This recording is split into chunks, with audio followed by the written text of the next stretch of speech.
Hello all, welcome to divine me. இன்றைக்கி நம்ம வீடியோவில் நான் புரட்டாசி முதல் சனிக்கிழமை என்னெல்லாம் பூஜை பண்ணேன், என்ன நைவேத்தியம் செஞ்சேன், நான் எப்படி துளசி பூஜையை பண்ணேன் அப்படின்னு சொல்லிட்டு பார்க்கலாம். வாங்க வீடியோக்குள்ளே போகலாம்.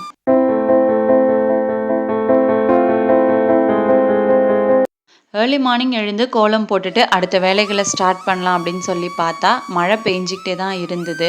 அதனால் கொஞ்சம் லேட்டாக தான் கோலம் போட்டிருந்தோம். இந்த கோலம் பார்த்திங்கன்னா உங்களுக்கு நல்லாவே டிஃப்ரென்ஸ் தெரியும். நான் போட்ட கோலம் இல்லை, அம்மா தான் போட்டிருந்தாங்க. அம்மா வந்திருந்தாங்க, அதனால் அவங்களே கோலம் போட்டுட்டாங்க. நான் ஜஸ்ட்டு கலர் தான் பண்ணியிருந்தேன். எனக்கு ஓரளவுக்கு தான் கோலம் போட தெரியும். அம்மா அளவுக்கு எனக்கு கோலம் போட தெரியாது.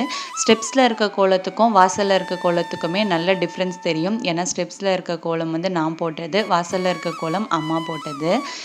நான் ஓரளவுக்கு எனக்கு தெரிஞ்ச டிசைன்ஸை வச்சு தான் நான் மேனேஜ் பண்ணிகிட்டு இருக்கேன் கோலம் போடுறது. எப்போவுமே இந்த மாதிரி பூஜை நாட்களில் எனக்கு ரொம்பவே பிஸியாக போகும்.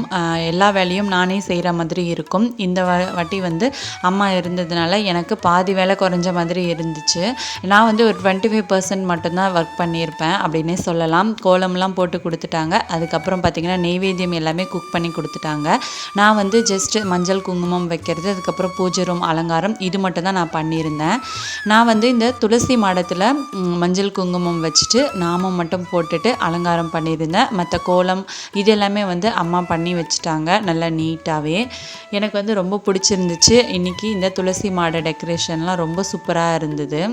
புரட்டாசி மாதம் பெருமாளுடைய அருளை பெறுவதற்கான மாதம் அப்படின்னும் சொல்லுவாங்க. அதுலேயும் புரட்டாசி சனிக்கிழமைகளில் பெருமாளுடைய அருளை பெறுவதோடு நவகிரகங்களுடைய அருளையும் பெற்றுத்தரக்கூடிய காலம் அப்படின்னும் சொல்லுவாங்க. புரட்டாசி முதல் சனிக்கிழமையில் பெருமாளையும் முன்னோர்களையும் எப்படி வழிபடணும், எப்படி வழிபட்டால் நமக்கு பெருமாளுடைய முழு அருளும் கிடைக்கும், புரட்டாசி முதல் சனிக்கிழமைக்கு அப்படி என்ன சிறப்பு இருக்குது அப்படின்னு சொல்லி இதில் நம்ம பார்க்கலாம்.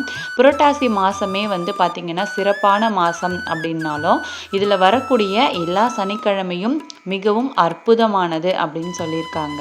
புரட்டாசி மாதம் முழுசுமே நம்ம விரதம் இருந்து பெருமாளை வழிபட நம்மளால் முடியலனாலும் புரட்டாசியில் வரக்கூடிய சனிக்கிழமைகளில் மட்டுமாவது விரதம் இருந்து பெருமாளை நாம் வழிபடணும்.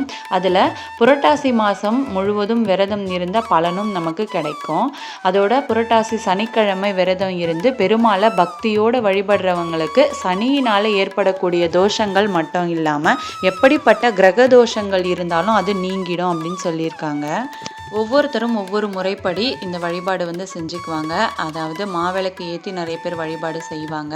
நாங்கள் மாவிளக்கும் வச்சுட்டு இந்த மாதிரி நடுவீடு அப்படின்னு சொல்லுவாங்க. அந்த இடத்துல பார்த்திங்கன்னா இந்த மாதிரி நாமம் போட்டு அதாவது முதல் சனிக்கிழமை சாமி கும்பிடுறதுனால முதல் சனிக்கிழமைக்கான ஒரு நாமம் போடுவோம்.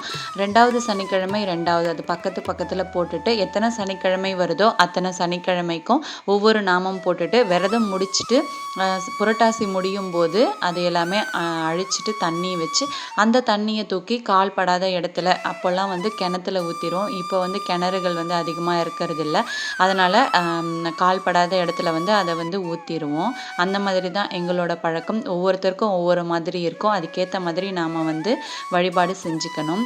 இந்த மாதம் முழுதுமே நம்ம விரதம் இருந்தோம் அப்படின்னா அது நமக்கு சயின்ஸ் படியாகவும் நம்ம ஹெல்த்துக்கு ரொம்ப நல்லது. இந்த மாதம் ஜீரண சக்தி கொஞ்சம் குறைவாக இருக்கிறதுனால நாம் என்ன பண்ணணும் அப்படின்னா எளிமையான உணவுகளை எடுத்துட்டு நாம் நம்மளோட ஹெல்த்தையும் பார்த்துக்கணும். நான் இன்னைக்கு நெய்வேத்தியமாக சாம்பார் சாதம், தயிர் சாதம், அதுக்கப்புறமா பொங்கல், லெமன் ரைஸ், அடுத்து வடை, பாயாசம், சுண்டல் இதெல்லாமே நெய்வேத்தியமாக செஞ்சுருந்தோம். அதுக்கப்புறம் பார்த்திங்கன்னா மாவிளக்கு ஒவ்வொரு வாரமும் ஏற்றணும். அதனால் மாவிளக்கும் ரெடி பண்ணி அதில் நெய் ஊற்றி நல்லா அதுவும் விளக்கு ஏற்றியாச்சு.